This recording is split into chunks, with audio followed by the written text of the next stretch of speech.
지금 논의가 되고 있는 차별금지법은 종교적인 문제만이 아니라 사회적인 문제임을 믿는 사람이나 믿지 않는 사람들이 다 반대해야 한다고 생각을 합니다. 제가 현재 국민참여입법센터에 올라와 있는 사항을 요약해봤습니다. 7가지로 나눌 수가 있는데요. 첫 번째, 차별 사유 구체화, 성별, 장애, 나이, 언어, 출신 국가, 인종, 성적 지향 등 다양한 이유로 정치, 경제, 사회, 문화적 생활의 모든 영역에서 차별을 금지한다. 두 번째로는 차별의 정의인데요. 고용, 재화, 용역 제공, 교육, 행정 서비스 등에서 합리적 이유 없이 불리하게 대우하는 행위를 차별로 규정한다. 직접 차별뿐만 아니라 간접 차별, 정신적 고통을 주는 행위, 차별을 조장하는 광고도 금지한다. 세 번째로는 차별 시정 기본 계획인데요. 정부는 5년마다 차별 시정 기본 계획을 수립하고 국가인권위원회가 이를 대통령에게 공고하며 중앙행정기관은 세부 계획을 수립해 공개한다. 그리고 구체적 차별 금지 조치도 있습니다. 고용, 교육, 의료 서비스, 참정권 등 다양한 영역에서 차별 금지 유형을 명확히 하고 각 분야별로 차별 예방 조치를 명시한다. 그리고 또한 차별 피해 구제도 있는데요. 피해자는 국가인권위에 진정할 수 있고 시정명령 및 미이행 시 최대 3천만 원이 부과가 됩니다. 위원회는 중대한 사건의 경우 소송 지원도 가능하다고 이렇게 나와 있습니다. 그리고 손해배상 및 적극적인 조치에 관해서는요. 법원은 차별 중지와 손해배상을 명할 수 있으며 악의적 차별일 경우 배상금을 2배에서 5배까지 부과할 수 있다고 나와 있죠. 그리고 마지막으로 제일 큰 부분이기도 한데요. 증명 책임 전환입니다. 피해자가 차별을 입증하기 어려운 경우 상대방에게 입증 책임을 부여해 차별 피해자 보호를 강화합니다. 이런 내용들이 이렇게 서머리로 이야기할 수가 있습니다. 차별 자체는 안 좋은 것이고요. 장애, 나이, 언어, 출신 국가, 인종 등으로 차별되는 것은 안 되죠. 그런데 제일 큰 문제는 무엇이냐? 성적 지향입니다. 만약에 차별금지법이 통과가 되면요.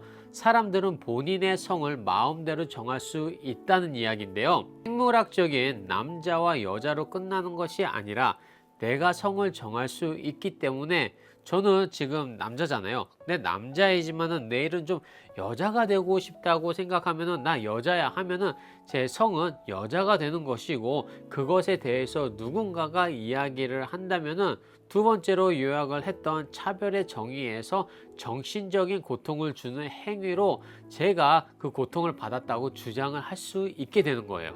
즉 차별금지법이 통과가 되면은 이런 일이 수두룩하게 생긴다는 거죠. 그리고 그런 상황으로 소송도 가능하고 악의적 차별일 경우 배상금을 2배에서 5배까지 부과할 수 있다고 나와 있잖아요.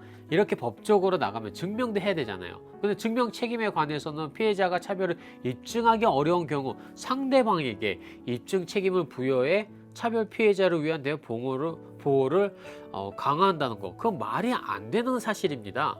저 또한 전 영상에서도 말씀을 드렸지만은 차별금지법은 도덕적으로 사회가 사회됨을 방해하는 역차별이거든요.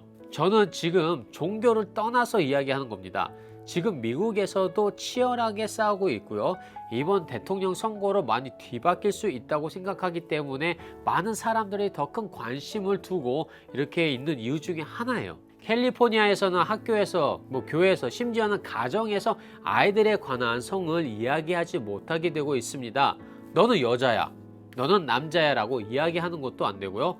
그렇게 이야기를 끌어나가도 안 된다는 거예요.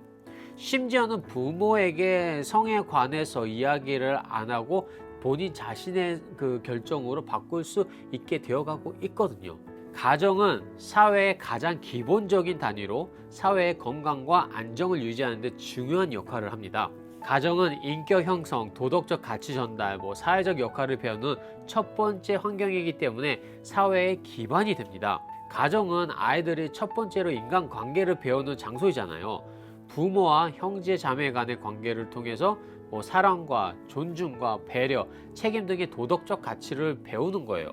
또한 가정은 안정과 안식을 제공하는 공간이기도 합니다. 가정 내에서 아이들은 자신이 사랑받고 보호받고 있다는 느낌을 받으며 이는 정서적 안정감을 유지하는 데 필수적이고요. 그리고 가정은 소셜라이즈의 첫 번째 단계입니다.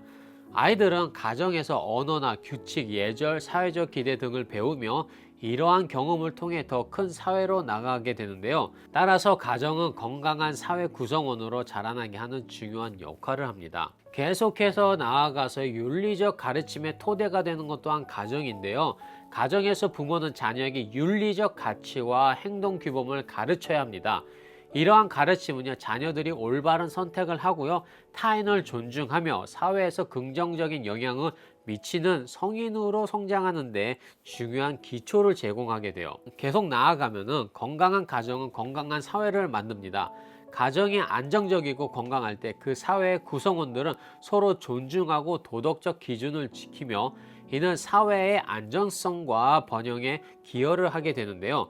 반대로 가정이 불안정할 경우 사회 전체에 영향을 미치며 범죄 등의 문제를 이야기할 수가 있습니다.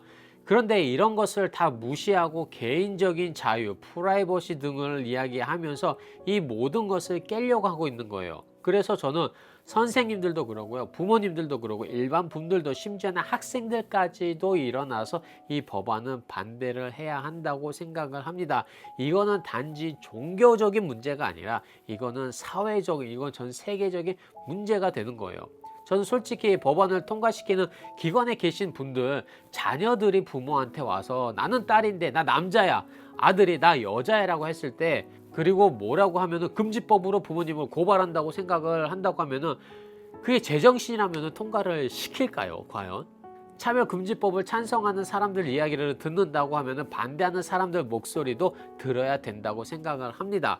그렇기에 더 많은 분들이 목소리를 높여서 반대를 하셔야 돼요. 지금 현재를 살아가고 있는 저희들은 다음 세대에 무엇을 남겨야 하나 생각해 봐야 할 듯한데요.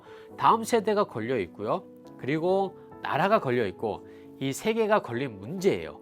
그렇기 때문에 믿으시는 분들이나 믿지 않으신 분들도 같이 동참해 주시고요. 특히 모든 교회는 하나가 되어서 이 문제에 대해서 기도를 해야 합니다. 감사합니다.